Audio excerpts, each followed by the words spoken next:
नमस्कार, मैं हूं अखिलेश पांडे और आप देख रहे हैं सी न्यूज भारत। वक्त हो चुका है न्यूज बुलेटिन का।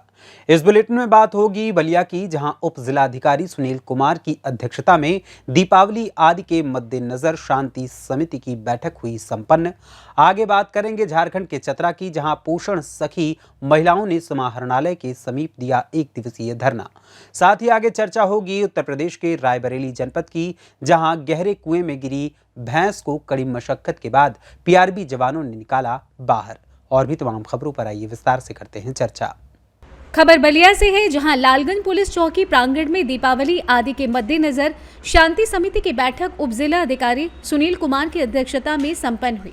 एसडीएम बैरिया ने कहा कि आप सब दीपावली को दीपोत्सव के साथ मनाएं, तेज धमाके वाले पटाखों से परहेज करें। किसी भी परिस्थिति में बाजार में पटाखे की दुकान नहीं लगेंगी। कहा कि आप लोग भी असामाजिक तत्वों पर कड़ी नजर रखें, किसी भी गड़बड़ी की सूचना तत्काल पुलिस को दें। दोषियों के विरुद्ध कड़ी कार्रवाई की जाएगी। उन्होंने उपस्थित लोगों से समस्याओं के विषय में जानकारी ली।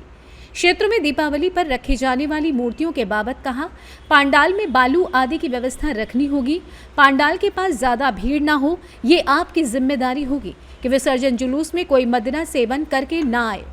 सीओ बैरिया मोहम्मद उस्मान ने कहा कि त्योहार पर असामाजिक तत्वों पर कड़ी नजर रखी जा रही है, ऐसे तत्वों की कड़ी कार्रवाई की जाएगी। इस मौके पर धर्मवीर उपाध्याय, मनोज गुप्ता, राजेश गुप्ता, उमेश तिवारी, मोहन सिंह, मनोज तिवारी, राधेश्याम, गोलू, चौकी इंचार्ज जयप्रकाश आदि मौजूद रहे। संचालन थाना अध्यक्ष मदन पटेल ने किया। यह बैरिया विधानसभा का लालगंज पुलिस चौकी है और यहाँ पर कार्यक्रम हो रहा है। पीस कमेटी की बैठक है। हमारे एसडीएम साहब आए हुए हैं, हम इन्हीं से जानकारी लेंगे। सर, कैसी बैठक है? ये शासन के निर्देश पर आगामी जो त्यौहार हमारे आने वाले हैं, विशेष रूप से दीपावली, छठ पूजा, तो उसके अंतर्गत शांति व्यवस्था बनाए रखने हेतु क्षेत्र के जो संभ्रांत लोग हैं उनके साथ, और साथ ही साथ दीपावली के अवसर पर जो पटाखे की दुकानें लगाई जाती हैं उनकी सुरक्षा हेतु निर्देशित किया गया है कि जो भी दुकानें लगाई जाएं बिना अनुमति के अनुमति ली जाए उसकी प्रॉपर तरीके से। और जगह चिन्हित हो गया है? हाँ, बिल्कुल स्थान इसमें चिन्हित कर लिया गया है कि सभी दुकानें खुले स्थान पर लगेंगी, कोई भी पटाखों का भंडारण नहीं करेगा। और जो भी पटाखे विक्रय किए जाएंगे वो फायर एक्सटिंग्विशर ज़रूर अपने साथ रखेंगे, और उसके अलावा पानी और बाल्टी, बालू आदि की भी व्यवस्था रखेंगे। और साथ ही साथ साफ़ सफाई के लिए अभी हमारे जो नागरिक यहाँ हैं उन लोगों ने बताया है, तो उसके लिए मैं अपने यहाँ से खंड विकास अधिकारी महोदय को एक पत्र प्रेषित कर दूंगा। साफ़ सफाई रहे, गलियों में साफ़ सफाई, तो ये त्यौहार ही साफ़ सफाई का है। जी जी। तन, मन और घर और पर्यावरण की सफाई का त्यौहार ही दीपावली है। धन्यवाद। बहुत बहुत धन्यवाद सर। आप देख रहे हैं लोग जुटे हुए हैं, एक बार चारों तरफ आप दिखा दीजिए।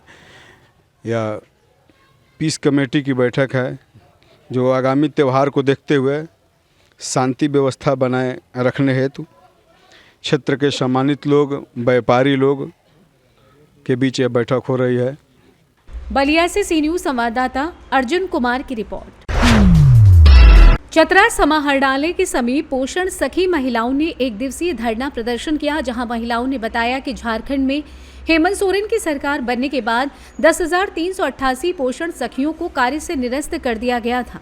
उसके बाद से ही लगातार आंदोलन पोषण सखियों द्वारा किया जा रहा है।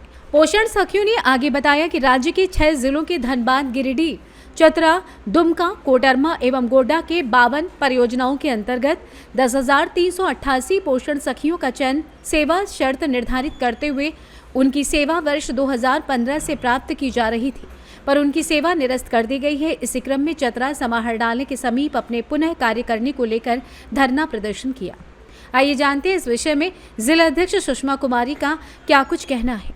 का मांग है यही कि हम लोग को जो निरस्त लेटर सरकार दिए हैं उसको वापस ले लें, हमको हमारी नौकरी में पुनः बहाल करें और हमारी ज़िंदगी को बेरंग से रंगीन करें, क्योंकि सरकार हमारी नौकरी छीन कर हमारी आर्थिक स्थिति इतनी खराब हो चुकी है कि हम अपने घर के परिवार में भरण पोषण करना तक मुश्किल हो रहा है। जितनी हमारी बहनाएँ यहाँ पे जितनी बैठी हुई हैं, कहीं ना कहीं अपने नौकरी के लिए यहाँ आई हुई है। आज सब आप लोग को सभी को पता है कि हमारा दीपावली छठ इतना महापर्व जैसे छोड़ के काम धा घर में छोड़ छाड़ के हम लोग रोड पर बैठे हुए हैं। सरकार को जरा सा भी चिंता नहीं है कि हम पोषण सखी बहनों के लिए क्या कर दिए। हमारी नौकरी छीन कर उन्होंने हमको बेघर से मतलब समझिए बेघर कर दिए हैं। पहचान जो हमारी बनी थी उसको उन्होंने छीन लिया है। हम बस चाहते हैं, विनती कर रहे हैं, अभी भी विनती कर रहे हैं कि हमारी नौकरी जिस प्रकार से आपने छीनी है, जिस प्रकार से हमारी राज्य को आवश्यकता है, उस प्रकार से हम लोग को तुरंत पुनः बहाल हम लोग को नौकरी दे ले और हमें हमारी ज़िंदगी को खुशहाल बना दे।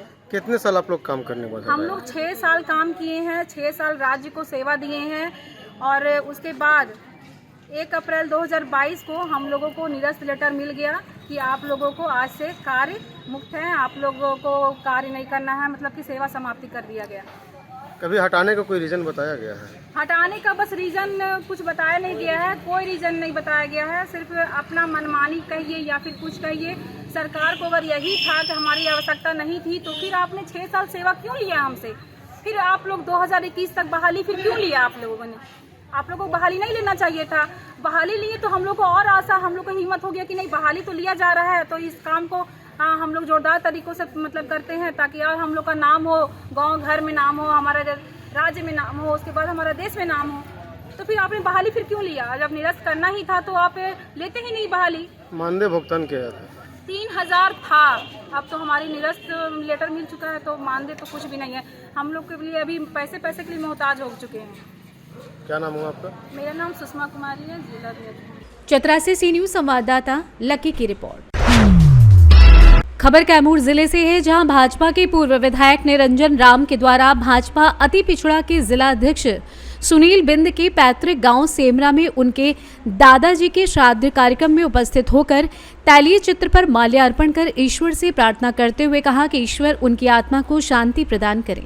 इस मौके पर रामपुर मंडल अध्यक्ष अखिलेश कुमार सिंह, मौला बिंद, सर्वेश्वरी विश्वकर्मा, अनिल शर्मा, अतुल सिंह इत्यादि सैकड़ों कार्यकर्ता उपस्थित रहे। कैमूर जिले से सी न्यूज संवाददाता राकेश कुमार पटेल की रिपोर्ट। खबर ललितपुर से है, जहां प्राथमिक विद्यालय में श्रम कार्य करते बच्चों के वीडियो वायरल मामले पर अपर जिलाधिकारी अंकुश श्रीवास्तव ने संज्ञान लेते हुए बीएसए ललित कुमार को कड़ी कार्रवाई के निर्देश दिए। वहीं अपर जिलाधिकारी के निर्देश के बाद बीएसए ललितपुर रामपाल सिंह हरकत में आए। वहीं बैठाई प्राथमिक विद्यालय पर जांच। वायरल वीडियो में प्राथमिक विद्यालय मड़ावरा क्षेत्र के अंतर्गत ग्राम सुरई में मासूम बच्चे श्रम कार्य करते नजर आए। बता दें कि लगातार मामला चलने के बाद बीएसए ललितपुर की सुस्ती आई नजर। मासूमों के साथ खिलवाड़ पर अपर जिलाधिकारी के संज्ञान के बाद बीएसए रामपाल आए एक्शन में। आइए जानते हैं इस विषय में बीएसए ललितपुर रामपाल सिंह का आगे क्या कुछ कहना है। नहीं तो जी, जो वीडियो वायरल है बच्चों से मजदूरी कराने वाला, इस पर क्या आपके द्वारा अभी तक कार्रवाई की गई? ये मेरी जानकारी में नहीं है। फिलहाल ही अपर जिलाधिकारी महोदय ने मुझे अवगत कराया है कि ब्लॉक के मड़ावरा के सोरी गांव में कुछ इस तरह की घटनाएं हो रही हैं कि बच्चे श्रम कार्य कर रहे हैं। इसकी जांच करा लीजिए। तो इस क्रम में मैंने मड़ावरा बीओ को तत्काल वहां पर भेजा है। जैसे ही आख्या आ जाएगी उसका निराकरण हो जाएगा। ललितपुर से सी न्यूज संवाददाता विकास सोनी की रिपोर्ट। खबर रायबरेली से है, जहां गदागंज दीनशाह गौरा ब्लॉक के गौरा हरदों में गहरे कुएं में गिरी भैंस कड़ी मशक्कत के बाद पीआरबी एवं गांव के लोगों के द्वारा सकुशल कुएं से बाहर निकाला गया।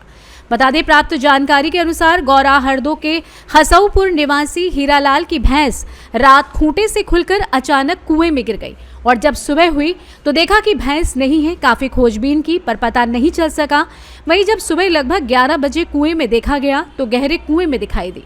वहीं गांव के लोगों ने काफी मशक्कत की लेकिन वो नहीं निकाल पाए। वहीं बता दें कि गांव के लोगों ने डायल 112 को फोन किया और मौके पर पहुंची 1771 पीआरबी ने ग्रामीणों की मदद से घंटों कड़ी मशक्कत के बाद कुएं में इंजन ट्यूबवेल से पानी भरकर भैंस को निकाला गया। इस दौरान हसौपुर गांव में सैकड़ों की संख्या में लोग इकट्ठा हो गए और 1771 पीआरबी के सिपाही ज्ञानचंद अमरेंद्र बहादुर यादव और गदागंज प्रशासन की मौजूदगी में कुएं में गिरी भैंस को सकुशल बाहर निकाल लिया गया, जिसे मौके पर लोगों ने खूब सराहना की और मौके पर पहुंचे जवानों का भी धन्यवाद दिया गया। रायबरेली से सी न्यूज संवाददाता आलम कादरी की रिपोर्ट। महान चिंतक, दार्शनिक एवं समाज सुधारक दांतोपंत ठेगड़े के जन्म दिवस के अवसर पर खबड़िया बाबा आश्रम समाधि स्थल के समीप किसान मेला एवं रोजगार मेले का भव्य आयोजन किया गया, जिसमें टाटा, आइसर, मारुति सहित तमाम प्राइवेट लिमिटेड कंपनियां बेरोजगारों को रोजगार देने का अवसर प्राप्त करेंगी। साथ ही किसानों के लिए बेहतर व्यवस्था, मिट्टी प्रशिक्षण से लेकर आर्थिक सहायता, जैविक कृषि आदि की समुचित व्यवस्था रहेगी। कार्यक्रम के मुख्य अतिथि सांसद वीरेंद्र सिंह मस्त सहित जिले के सभी विभागों के कर्मचारी उपस्थित रहेंगे। आयोजनकर्ता स्वावलंबी भारत अभियान बलिया कार्यक्रम के संयोजक धर्मवीर उपाध्याय, धनंजय सिंह, मोहन सिंह, मनोज तिवारी आदि के नेतृत्व में संपन्न होगा। आयोजनकर्ता ने किसानों एवं बेरोजगारों से अधिक संख्या में आकर लाभ उठाने की अपील की है। बताइए, यहाँ पे जो मेला लग रहा है, किसान मेला, किसानों के हित में क्या क्या व्यवस्था है, क्या सुविधा है उन लोगों के लिए, थोड़ा विस्तार से बताइए। सबसे पहले तो किसान हमारा आर्थिक क्षेत्र से जो दबा है, उसके उत्थान के लिए कृषि मेला भी है। कृषि मेला में जीरो बैलेंस पर खेती कैसे करें। कुछ ऐसे बैंक हैं जो किसानों को इधर से उधर भर मारते हैं, बेरोजगारों को इधर से उधर कर रहे हैं। उसके लिए लीड बैंक यहाँ रहेगा, पंजाब नेशनल बैंक रहेगा, सेंट्रल बैंक रहेगा। उनको डायरेक्ट यहाँ से जितने लोग फार्म भर कर देंगे उनको लोन करवाया जाएगा। बेरोजगार जो बच्चे हैं, कई सरकार की योजनाएं चल रही हैं। हॉर्टिकल्चर विभाग रहेगा, आपका कृषि विज्ञान उद्यान और ज़मीन का प्रशिक्षण, ज़मीन के मिट्टी का प्रशिक्षण होने वाली वो वैज्ञानिक संस्थाएं रहेंगी। आप अपने खेत से मिट्टी लाइए, यहाँ प्रशिक्षण करवा लीजिए। फिर जीरो बैलेंस पर कैसे खेती होगा आपका, वो सारा चीज़ आपको प्रशिक्षित किया जाएगा। और खेती करके फ्री अन्न का क्या महत्व है वो बताया जाएगा। उसमें कैसे क्या क्या होगा, ये सारे विषय का मेला में धन्यवाद। आप जैसे कि देख रहे हैं, यहाँ पे रोजगार मेला में तमाम व्यवस्था रहेगा। जैसे बैंक कर्मचारी लोगों को दौड़ाते रहते हैं किसानों को, लेकिन यहाँ पर किसानों को दौड़ना नहीं पड़ेगा, टेबल पर ही सारा कार्य हो जाएगा। बलिया से सी न्यूज़ संवाददाता अर्जुन कुमार की रिपोर्ट। कांग्रेस पार्टी के स्टार प्रचारक राहुल गांधी सन्ना हाई स्कूल खेल मैदान में बड़ी सभा को संबोधित करते हुए कांग्रेस के पक्ष में मतदान करने की अपील की। राहुल गांधी के साथ उप मुख्यमंत्री टीएस सिंहदेव भी हेलीकॉप्टर से सभा में पहुंचे और कांग्रेस की सरकार फिर से बनाने की बात कही। इस पूरी सभा में 20,000 की भीड़ देखकर राहुल गांधी समेत छत्तीसगढ़ प्रभारी कुमारी शैलजा, टीएस सिंहदेव ने टीम सीएम के मेंबर पीसीसी विनयशील, जिला कांग्रेस अध्यक्ष मनोज सागर यादव और विधायक प्रत्याशी विनय भगत की तारीफ की। विधायक विनय भगत ने बताया कि राहुल गांधी 2:52 पर कार्यक्रम स्थल पहुंचे। कांग्रेस सरकार की घोषणा पत्र के बाद इस सभा में आए लोग बता रहे हैं कि सरकार दोबारा आएगी। ये भीड़ पाट इलाके के लोगों की भीड़ थी, जिसमें सभी समाज के लोग थे। इससे पहले हेलीपैड से मंच तक आदिवासी परंपरा के अनुसार गाजे बाजे के साथ नृत्य करते हुए राहुल गांधी को पैदल लाया गया। मंच पर विधायक विनय भगत ने राहुल गांधी को आदिवासियों का प्रसिद्ध वाद्य यंत्र मांदर और धान का जेवर भेंट किया। राहुल गांधी ने अपने भाषण में कहा कि ये आदिवासियों का इलाका है और यहाँ के मालिक आदिवासी ही हैं, जिनको बीजेपी वनवासी बनाकर उनके मालिकाना हक छीनना चाहती है। बीजेपी चाहती है कि आदिवासियों की संपत्ति अडानी अंबानी को दे दे। छत्तीसगढ़ में कांग्रेस की सरकार किसानों, आदिवासियों, छोटे व्यापारियों, गरीब दलितों के लिए सबसे बढ़िया काम किया है। ये आपका जो इतिहास है, आपकी जो भाषा है, आपके जीने का तरीका है, इसको ये खत्म करना चाहते हैं, इसको ये मिटा देना चाहते हैं। और इसलिए वो आपको वनवासी कहते हैं, क्योंकि अगर वो आपको आदिवासी कहें तो फिर एक दूसरा सवाल खड़ा हो जाता है कि अगर ये आदिवासी हैं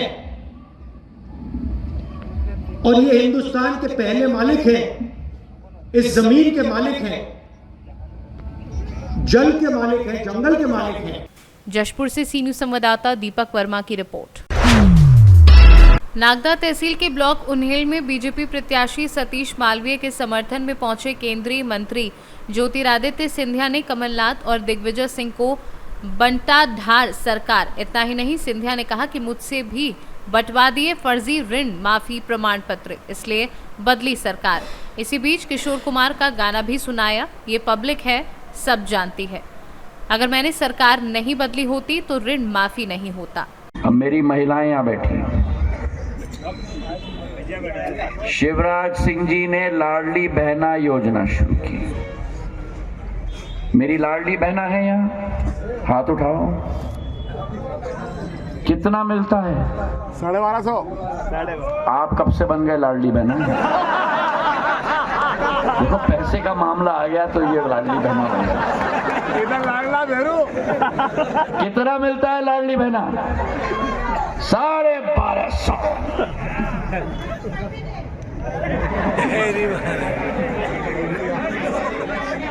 हाँ, एक घर में जितनी भी लाडली बहना है सभी को मिलेंगी। ठीक है, अब बैठो। 1250 मिलता है, एक साल में 15,000 मिलता है। मेरी लाडली बहना सभी खड़ी हो जाएं।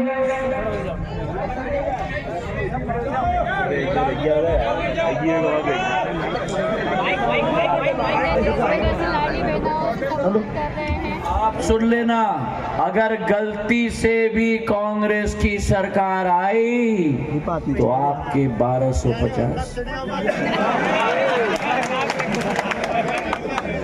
और शिवराज भैया ने तो कमलनाथ जी ने कहा 1500। वो सोचते हैं वो नहले हैं, अगर घात का पंजा नहला है तो मेरा कमर का फूल तो धैला है। शिवराज भैया ने कह दिया 1000 से 1250, 1250 से 1500, 1500 से 1750, 1750 से 2000, 2000 से 250, 250 से 2500, 2500 से 2750 और 2750 से कांग्रेस आई थी। क्यों? क्योंकि कन्यादान योजना कांग्रेस ने बंद कर दिया था 15 महीने के सरकार में। संबल योजना बंद कर दिया था। आशा के कार्यकर्ता का 1500 रुपया तनख्वाह काट के रख दिया था। अम्मा क्या नाम है? बहना मेरी नाम क्या नाम है? क्या नाम है? राधा बहन। अब राधा बहन, सब लोग बैठ जाए, राधा बहन खड़ी नहीं। नाम भी कितना सुंदर है, राधा बहन। अब राधा बहन कमलनाथ जी के पास गई थी। कमलनाथ जी के पास जाकर राधा बहन ने कहा कि कमलनाथ जी जरा महिलाओं के लिए कुछ करके दिखाइए। कमलनाथ जी बहुत सोचे। बाकी सब बहना बैठ जाएं, बैठ जाएं। अरे बैठ जाओ भैया, 2 मिनट। हाँ बैठ जाओ, बैठ जाओ, मैं आऊंगा आपके पास, बैठ जाओ। राधा बहन गई, बोले कमलनाथ जी कुछ करिए। तो कमलनाथ जी थोड़े सोचे, फिर घूम के बोले राधा बहन जी को, बहना तिजोरी तो खाली है। निराश होकर राधा बहन दोबारा वापस घटिया आ गई। हमने सरकार बदली, राधा बहन गई शिवराज भैया के पास और राधा बहन ने बोला, भैया महिलाओं के लिए कुछ करो। जहां कमलनाथ जी ने बोला कि बहना तिजोरी खाली है, वहीं राधा बहन को शिवराज भैया ने बोला, बहना तिजोरी तुम्हारी है। तो एक तरफ मेरे भाई और बहनों आपके पास है शून्य की सरकार और दूसरे तरफ आपके पास कमल के फूल का पुण्य की सरकार। एक तरफ आपके पास है डबल इंजन की सरकार, उस बच्ची का भविष्य ये सरकार बनाएगा। डबल इंजन की सरकार। एक तरफ आपके पास है